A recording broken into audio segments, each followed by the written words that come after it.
بسم الله الرحمن الرحيم إذا زلزلت الأرض زلزالها وأخرجت الأرض أثقالها وقال الإنسان ما لها يومئذ تحدث أخبارها بأن ربك أوحى لها يومئذ يصدر الناس أشتاتا ليروا أعمالهم فمن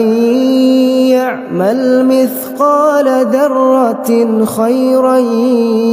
يره ومن